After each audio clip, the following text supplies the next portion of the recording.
ओम श्री साईनाथाय नमः। अध्याय 5। इस अध्याय में हम चांद पाटिल की बारात के साथ श्री साईं बाबा का पुनः आगमन, अभिनंदन तथा श्री साईं शब्द से संबोधन, अन्य संतों से भेंट, वेशभूषा व नित्य कार्यक्रम, पादुकाओं की कथा, मोहिद्दीन के साथ कुश्ती, मोहिद्दीन का जीवन परिवर्तन, जल का तेल में रूपांतर और मिथ्या गुरु जौहर अली की कथाओं के बारे में वर्णन करेंगे। लौटे शिरडी बारात संग, बनी साईं पहचान, जल को बदला तेल में, हुआ पादुका स्थापन। जैसा गत अध्याय में कहा गया है, मैं अब श्री साईं बाबा के शिरडी से अंतर ध्यान होने के पश्चात उनका शिरडी में पुनः किस प्रकार आगमन हुआ, इसका वर्णन करूंगा। आइए श्री बाबा का चांद पाटिल की बारात के साथ पुनः आगमन कैसे हुआ, इस बारे में जानें। जिला औरंगाबाद के धूप गांव में चांद पाटिल नामक एक धनवान मुस्लिम रहते थे। जब वे औरंगाबाद को जा रहे थे तो मार्ग में उनकी घोड़ी खो गई। 2 मास तक उन्होंने उसकी खोज में घोर परिश्रम किया, परंतु उसका कहीं पता न चल सका। अंत में वे निराश होकर उसकी जीन को पीठ पर लटकाए औरंगाबाद को लौट रहे थे। तब लगभग 14 मील चलने के पश्चात उन्होंने एक आम्र वृक्ष के नीचे एक फकीर को चिलम तैयार करते देखा, जिसके सिर पर एक टोपी, तन पर कफनी और पास में एक सटका था। फकीर के बुलाने पर चांद पाटिल उनके पास पहुंचे। जीन देखते ही फकीर ने पूछा, ये जीन कैसी? चांद पाटिल ने निराशा के स्वर में कहा, क्या कहूं, मेरी एक घोड़ी थी, वो खो गई है और ये उसी की जीन है। फकीर बोले, थोड़ा नाले की ओर भी तो ढूंढो। चांद पाटिल नाले के समीप गए तो अपनी घोड़ी को वहां चरते देखकर उन्हें महान आश्चर्य हुआ। उन्होंने सोचा कि फकीर कोई सामान्य व्यक्ति नहीं, वरन कोई उच्च कोटि का मानव दिखलाई पड़ता है। घोड़ी को साथ लेकर जब वे फकीर के पास लौटकर आए, तब तक चिलम भरकर तैयार हो चुकी थी। केवल 2 वस्तुओं की और आवश्यकता रह गई थी।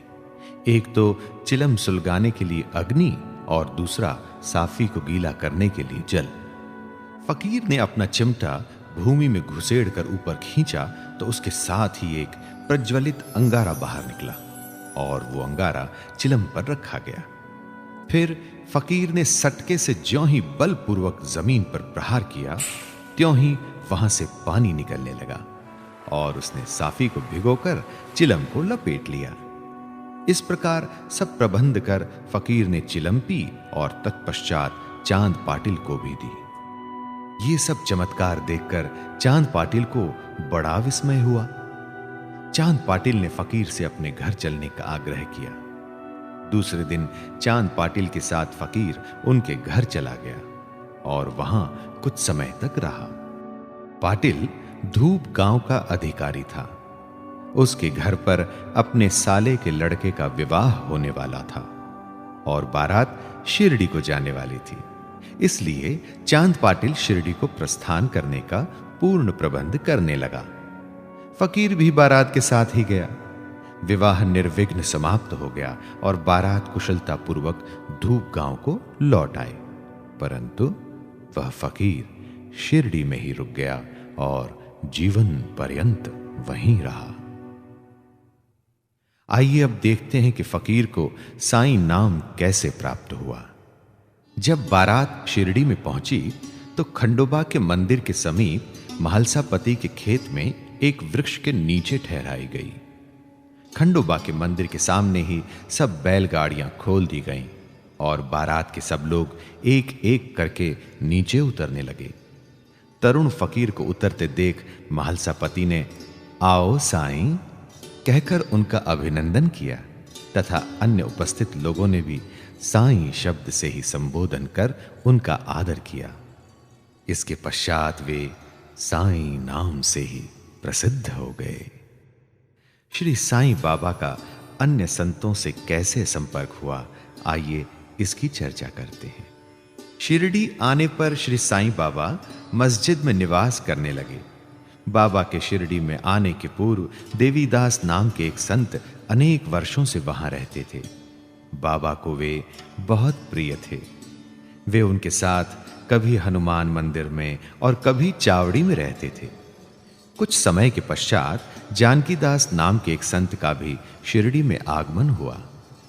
अब बाबा जानकीदास से वार्तालाप करने में अपना बहुत सा समय व्यतीत करने लगे। जानकीदास भी कभी-कभी बाबा के स्थान पर चले आया करते थे और पूर्ण तांबे के श्री गंगागीर नामक एक पारिवारिक वैश्य संत भी बहुधा बाबा के पास आया जाया करते थे। जब प्रथम बार उन्होंने श्री साईं बाबा को बगीचा सींचने के लिए पानी ढोते देखा तो उन्हें बड़ा अचंभा हुआ। वे स्पष्ट शब्दों में कहने लगे कि शिरडी परम भाग्यशालिनी है, जहां एक अमूल्य हीरा है। जिन्हें तुम इस प्रकार परिश्रम करते हुए देख रहे हो, वो कोई सामान्य पुरुष नहीं है, अपितु यह भूमि बहुत भाग्यशालिनी तथा महान पुण्य भूमि है। इसी कारण इसे ये रत्न प्राप्त हुआ है। इसी प्रकार श्री अक्कलकोट महाराज के एक प्रसिद्ध शिष्य संत आनंदनाथ, जो कुछ शिरडी निवासियों के साथ शिरडी पधारे, उन्होंने भी स्पष्ट कहा, यद्यपि बाह्य दृष्टि से ये साधारण व्यक्ति जैसे प्रतीत तो होते हैं, परंतु ये सचमुच असाधारण व्यक्ति हैं। इसका तुम लोगों को भविष्य में अनुभव होगा। ऐसा कहकर वे येवला को लौट गए। ये उस समय की बात है जब शिरडी बहुत ही साधारण सा गांव था और साईं बाबा छोटी उम्र के थे। आइए अब देखते हैं कि बाबा का रहन सहन व नित्य कार्यक्रम क्या था। तरुण अवस्था में श्री बाबा ने अपने केश कभी भी नहीं कटाए और वे सदैव एक पहलवान की तरह रहते थे। जब वे राहता जाते, जो कि शिरडी से 3 मील दूर है, तो वहां से वे गेंदा, जाई और जूही के पौधे मोल ले आया करते थे। वे उन्हें स्वच्छ करके उत्तम भूमि देखकर लगा देते और स्वयं सींचते थे। वामन तात्या नाम के एक भक्त इन्हें नित्य प्रति 2 मिट्टी के घड़े दिया करते थे। इन घड़ों द्वारा बाबा स्वयं ही पौधों में पानी डाला करते थे। वे स्वयं कुएं से पानी खींचते और संध्या समय घड़ों को नीम वृक्ष के नीचे रख देते थे। जैसे ही घड़े वहां रखते, वैसे ही वे फूट जाया करते थे, क्योंकि वे बिना तपाए और कच्ची मिट्टी के बने रहते थे। दूसरे दिन तात्या उन्हें फिर 2 नए घड़े दे दिया करते थे। ये क्रम 3 वर्षों तक चला और श्री साईं बाबा के कठोर परिश्रम तथा प्रयत्न से वहां फूलों की एक सुंदर फुलवारी बन गई। आजकल इसी स्थान पर बाबा के समाधि मंदिर की भव्य इमारत शोभायमान है, जहां सहस्त्रों भक्त आते जाते रहते हैं। आइए अब नीम वृक्ष के नीचे पादुकाओं की कथा का वर्णन सुने। श्री अक्कलकोट महाराज के एक भक्त, जिनका नाम भाई कृष्ण जी अली बागकर था, उनके चित्र का नित्य प्रति पूजन किया करते थे। एक समय उन्होंने अक्कलकोट जाकर महाराज की पादुकाओं का दर्शन एवं पूजन करने का निश्चय किया, परंतु प्रस्थान करने के पूर्व अक्कलकोट महाराज ने स्वप्न में दर्शन देकर उनसे कहा कि आजकल शिरडी ही मेरा विश्राम स्थल है और तुम वहीं जाकर मेरा पूजन करो। इसलिए भाई ने अपने कार्यक्रम में परिवर्तन कर शिरडी आकर श्री साईं बाबा की पूजा की। वे आनंद पूर्वक शिरडी में 6 मास तक रहे और इस स्वप्न की स्मृति स्वरूप उन्होंने पादुकाएं बनवाई। शक संवत 1834 में श्रावण में शुभ दिन देखकर नीम वृक्ष के नीचे वे पादुकाएं स्थापित कर दी। दादा केलकर तथा उपासनी महाराज ने यथाविधि स्थापना उत्सव संपन्न किया। एक दीक्षित ब्राह्मण पूजन के लिए नियुक्त कर दिया गया और प्रबंध का कार्य एक भक्त सगुण मेरू नायक को सौंपा गया। कथा का पूर्ण विवरण सुने। ठाणे के सेवा निवृत्त मामलतदार श्री बी.वी. देव, जो श्री साईं बाबा के परम भक्त थे, उन्होंने सगुण मेरू नायक और गोविंद कमलाकर दीक्षित से इस विषय में पूछताछ की। पादुकाओं का पूर्ण विवरण श्री साईं लीला भाग 11 संख्या 1 पृष्ठ 25 में प्रकाशित हुआ है, जो निम्नलिखित है। शक 1834 यानी सन 1912 में बंबई के एक भक्त डॉक्टर रामराव कोठारे बाबा के दर्शनार्थ शिरडी आए। उनका कंपाउंडर और उनके एक मित्र भाई कृष्ण जी अलीबागकर भी उनके साथ में थे। कंपाउंडर और भाई श्री सगुण मेरू नायक तथा जी के दीक्षित से घनिष्ठ दोस्ती हो गई। अन्य विषयों पर चर्चा करते समय इन लोगों को विचार आया कि श्री साईं बाबा के शिरडी में प्रथम आगमन तथा पवित्र नीम वृक्ष के नीचे निवास करने की ऐतिहासिक स्मृति के उपलक्ष्य में क्यों न पादुकाएं स्थापित की जाएं। जब पादुकाओं के निर्माण पर विचार विमर्श होने लगा, तब भाई के मित्र कंपाउंडर ने कहा कि यदि ये बात मेरे स्वामी कोठारे को विदित हो जाए तो वो इस कार्य के निमित्त अति सुंदर पादुकाएं बनवा देंगे।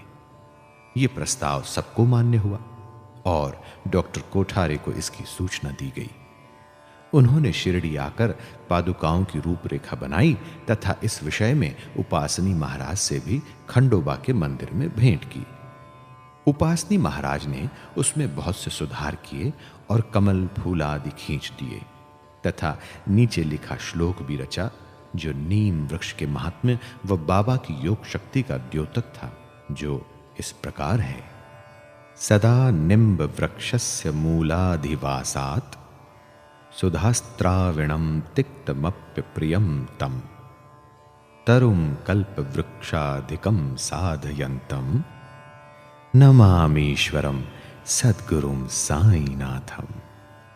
अर्थात मैं भगवान साईनाथ को नमन करता हूं, जिनका सानिध्य पाकर नीम वृक्ष कटु तथा अप्रिय होते हुए भी अमृत वर्षा करता था। इसमें अनेक व्याधियों से मुक्ति देने के गुण होने के कारण इसे कल्प वृक्ष से भी श्रेष्ठ कहा गया है। उपासनी महाराज का विचार सर्वमान्य हुआ और कार्य रूप में भी परिणत हुआ। पादुकाएं बंबई में तैयार कराई गईं और कंपाउंडर के हाथों शिरडी भेज दी गईं। बाबा की आज्ञा अनुसार इसकी स्थापना श्रावण की पूर्णिमा के दिन की गई।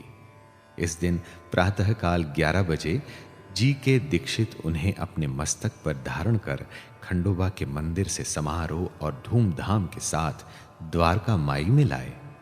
बाबा ने पादुकाएं स्पर्श कर कहा, ये भगवान के श्री चरण है, इनकी नीम वृक्ष के नीचे स्थापना कर दो। इसके एक दिन पूर्व ही बंबई के एक पारसी भक्त पास्ता शेठ ने 25 रुपयों का मनी ऑर्डर भेजा। बाबा ने ये रुपए पादुकाओं की स्थापना के निमित्त दे दिए। स्थापना में कुल 100 रुपए व्यय हुए, जिनमें 75 रुपए चंदे द्वारा एकत्रित हुए। प्रथम 5 वर्षों तक डॉक्टर कोठारे दीपक के निमित्त 2 रुपए मासिक भेजते रहे। उन्होंने पादुकाओं के चारों ओर लगाने के लिए लोहे की छड़ें भी भेजी। स्टेशन से छड़े ढोने और छप्पर बनाने का खर्च 7 रुपए 8 आने सगुण मेरू नायक ने दिए। आजकल जरबाड़ी नाना पुजारी पूजन करते हैं और सगुण मेरू नायक नैवेद्य अर्पण करते तथा संध्या को दीपक जलाते हैं। भाई कृष्ण जी पहले अक्कलकोट महाराज के शिष्य थे। अक्कलकोट जाते हुए वे शक 1834 में पादुका स्थापन के शुभ अवसर पर शिरडी आए और दर्शन करने के पश्चात जब उन्होंने बाबा से अक्कलकोट प्रस्थान करने की आज्ञा मांगी, तब बाबा कहने लगे, अरे अक्कलकोट में क्या है, तुम वहां व्यर्थ क्यों जाते हो? वहां के महाराज तो यही हैं। ये सुनकर भाई ने अक्कलकोट जाने का विचार त्याग दिया। पादुकाएं स्थापित होने के पश्चात वे बहुधा शिरडी आया करते थे। श्री बी.वी. देव ने अंत में ऐसा लिखा है कि इन सब बातों का विवरण हेमाड़ पंत को विदित नहीं था, अन्यथा वे श्री साईं सच्चरित्र में इसे लिखना कभी नहीं भूलते। आइए अब हम देखते हैं कि बाबा ने कैसे मोहिद्दीन तंबोली के साथ कुश्ती लड़ी और उसका जीवन परिवर्तन किया। शिरडी में एक पहलवान था जिसका नाम मोहिद्दीन तंबोली था। बाबा का उससे किसी विषय पर मतभेद हो गया। फलस्वरूप दोनों में कुश्ती हुई और बाबा हार गए। इसके पश्चात बाबा ने अपनी पोशाक और रहन सहन में परिवर्तन कर दिया। वे कफनी पहनते, लंगोट बांधते और एक कपड़े के टुकड़े से सिर ढकते थे। वे आसन तथा शयन के लिए एक टाट का टुकड़ा काम में लाते थे। इस प्रकार फटे पुराने चिथड़े पहनकर वे बहुत संतुष्ट प्रतीत होते थे। वे सदैव यही कहा करते थे, गरीबी अव्वल बादशाही, अमीरी से लाख सवाई, गरीबों का अल्लाह भाई। गंगागीर को भी कुश्ती से बड़ा अनुराग था। एक समय जब वह कुश्ती लड़ रहा था तब इसी प्रकार उसको भी त्याग की भावना जागृत हो गई। इसी उपयुक्त अवसर पर उसे देववाणी सुनाई दी, भगवान के साथ खेल में अपना शरीर लगा देना चाहिए। इस कारण वह संसार छोड़ आत्म अनुभूति की ओर झुक गया। पुण तांबे के समीप एक मठ स्थापित कर वह अपने शिष्यों सहित वहां रहने लगा। श्री साईं बाबा लोगों से न मिलते और न ही वार्तालाप करते थे।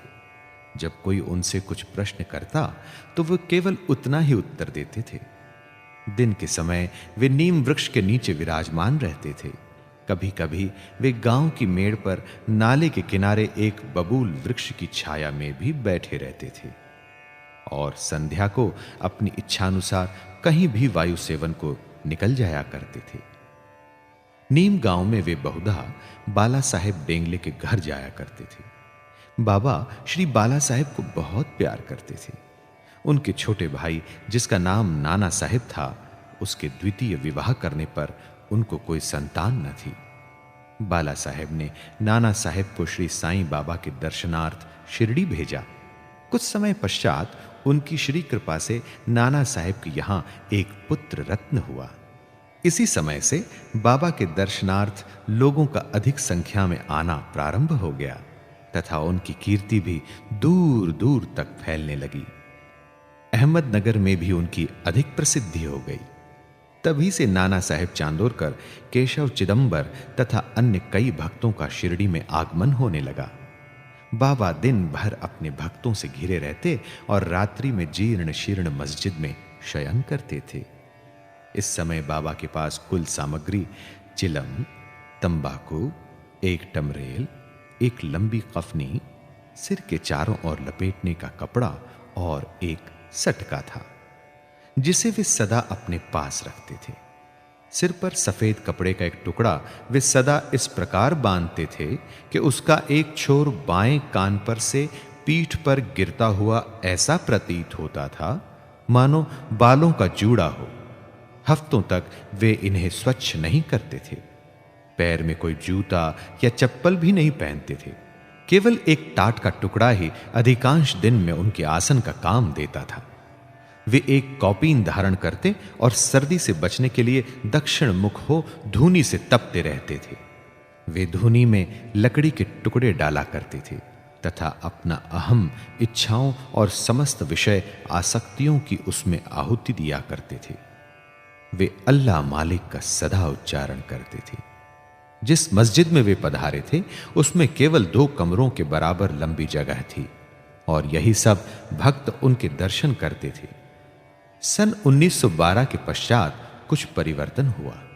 पुरानी मस्जिद का जीर्णोद्धार हो गया और उसमें एक फर्श भी बनाया गया। मस्जिद में निवास करने के पूर्व बाबा दीर्घ काल तक तकिया में रहे।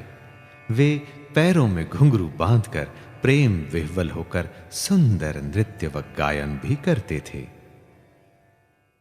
आइए अब सुनते हैं जल का तेल में परिवर्तन होने की कथा। बाबा को प्रकाश से बड़ा अनुराग था।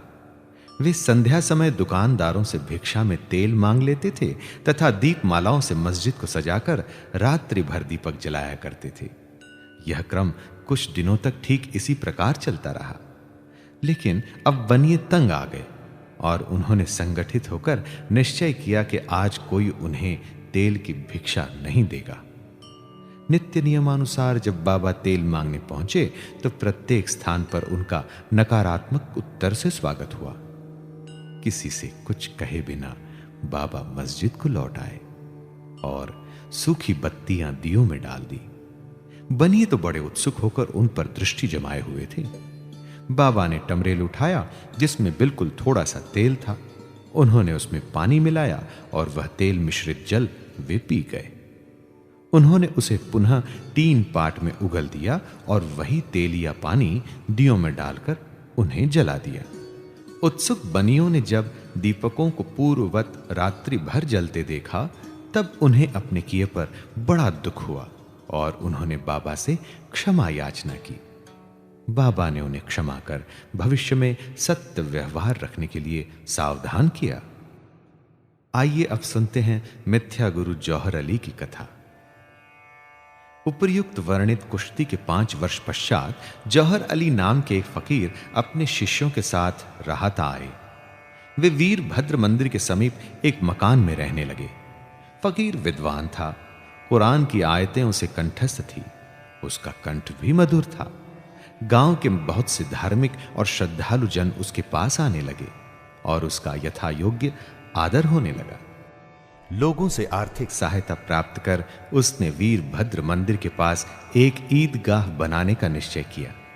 इस विषय को लेकर कुछ झगड़ा हो गया, जिसके फलस्वरूप जौहर अली राहता छोड़ शिरडी आया और बाबा के साथ मस्जिद में निवास करने लगा। उसने अपनी मधुर वाणी से लोगों के मन को जीत लिया। वह बाबा को भी अपना एक शिष्य बताने लगा। बाबा ने कोई आपत्ति नहीं की और उसका शिष्य होना स्वीकार कर लिया। तब गुरु और शिष्य दोनों पुनः राहता में आकर रहने लगे। गुरु शिष्य की योग्यता से अनभिज्ञ था, परंतु शिष्य गुरु के दोषों से पूर्ण परिचित था। इतने पर भी बाबा ने कभी उसका अनादर नहीं किया और पूर्ण लगन से अपना कर्तव्य निभाते रहे और उसकी अनेक प्रकार से सेवा की। वे दोनों कभी कभी शिरडी भी आया करते थे, परंतु मुख्य निवास राहता में ही था। श्री बाबा के प्रेमी भक्तों को उनका दूर राहता में रहना अच्छा नहीं लगता था, इसलिए वे सब मिलकर बाबा को शिरडी वापस लाने के लिए गए। इन लोगों की ईदगाह के समीप बाबा से भेंट हुई और उन्हें अपने आगमन का हेतु बतलाया। बाबा ने उन लोगों को समझाया कि फकीर के आने के पूर्व ही आप लोग शिरडी लौट जाएं। इस प्रकार वार्तालाप हो ही रहा था कि इतने में फकीर आ पहुंचे। इस प्रकार अपने शिष्य को वहां से ले जाने का कुप्रयत्न करते देखकर वे बहुत ही क्रोधित हुए। कुछ वाद विवाद के पश्चात स्थिति में परिवर्तन हो गया और अंत में यह निर्णय हुआ कि फकीर व शिष्य दोनों ही शिरडी में निवास करें और इसीलिए वे शिरडी में आकर रहने लगे। कुछ दिनों के बाद देवीदास ने गुरु की परीक्षा की और उसमें कुछ कमी पाई। चांद पाटिल की बारात के साथ जब बाबा शिरडी में आए थे, उससे 12 वर्ष पूर्व देवीदास लगभग 10 या 11 वर्ष की अवस्था में शिरडी आए थे और हनुमान मंदिर में रहते थे। देवीदास सुडौल, सुंदर आकृति तथा तीक्ष्ण बुद्धि के थे। वे त्याग की साक्षात मूर्ति तथा अगाध ज्ञानी थे। बहुत से सज्जन जैसे तात्या कोते, काशीनाथ व अन्य लोग उन्हें अपने गुरु समान मानते थे। लोग जौहर अली को उनके सम्मुख लाए। विवाद में जौहर अली बुरी तरह पराजित हुआ और शिरडी छोड़ वैजापुर को भाग गया। वह अनेक वर्षों के पश्चात शिरडी आया और श्री साईं बाबा की चरण वंदना की। उसका ये भ्रम कि वह स्वयं गुरु था और श्री साईं बाबा उनके शिष्य अब दूर हो चुका था। श्री साईं बाबा उसे गुरु समान ही आदर करते थे। उसका स्मरण कर उसे बहुत पश्चाताप हुआ। इस प्रकार श्री साईं बाबा ने अपने प्रत्यक्ष आचरण से आदर्श उपस्थित किया कि अहंकार से किस प्रकार छुटकारा पाकर शिष्य के कर्तव्यों का पालन कर किस तरह आत्मानुभव की ओर अग्रसर होना चाहिए। ऊपर वर्णित कथा महालसापति के कथनानुसार है। अगले अध्याय में रामनवमी का त्योहार मस्जिद की पूर्व हालत एवं पश्चात उसके जीर्णोद्धार इत्यादि का वर्णन होगा। श्री सद्गुरु साईनाथार्पणमस्तु। शुभम भवतु।